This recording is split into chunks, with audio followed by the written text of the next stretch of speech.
сафари кори реша холизода абдухолиқ ба ҷамоатҳои диҳоти сараз ва чинор аз бовзиди корҳо дар ободонӣ бинои ҷамоатҳо, фаъолияти кормандон ва шиносиҳои бо ҷараёни ҷамъоварии ҳосили картошка, ки он дар баъзе минтақаҳо хуб буд, оғоз ёфт.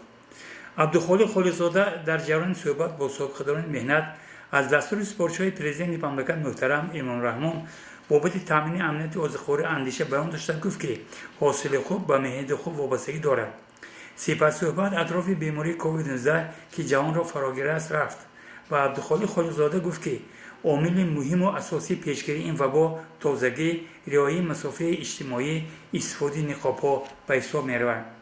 бо зидди решар аз китобхона ва баъзе иродҳояш дар самти ворид сохтани китобҳои нав, ташкил ва дар сатҳи баланд гузаронидани чорабиноҳои тарғиботи ташвиқотӣ ба масъулон гуфта шуданд.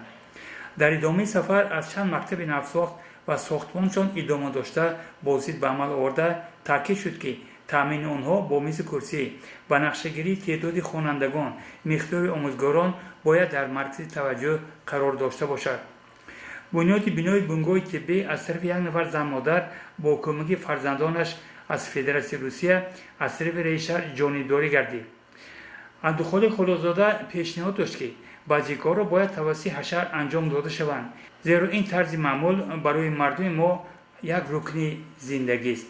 дар ин минтақаҳо баъзе сокинон аз набудани об ва танқисӣ аз ҳисоби барқ шикоят намуданд, ки ҳалли ин масъалаҳоро абдухолиқ холиқзода вазифаи минбата ва ҳалшаванда арзёбӣ намуд. ҳангоми шиносӣ бо баъзи гармхонаҳо решар супориш дод, ки фаъолияти онҳо беҳтар ва бозиашон зиёдтар карда шавад.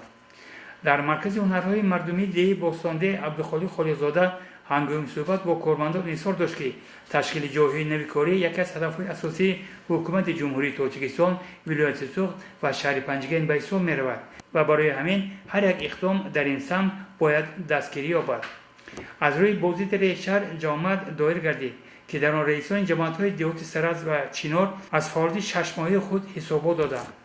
абдухолиқ холиқзода ба корҳои анҷомёфта баҳои ҳаққонӣ дода, дар як вақт масъулонро дар ҳама сатҳ вазифадор сохт, ки аз имконоту шароитҳои мавҷуда бештару хубтар истифода баранд, ба корҳои созандагию бунёдкорӣ мардум бештар ҷалб шаванд ва ҳар як нафар бояд имрӯз дарк созад, ки Тоҷикистон ватани ҳар як тоҷику тоҷикистонист ва онро ба ҷуз мо дигар касе обод нахоҳад кард.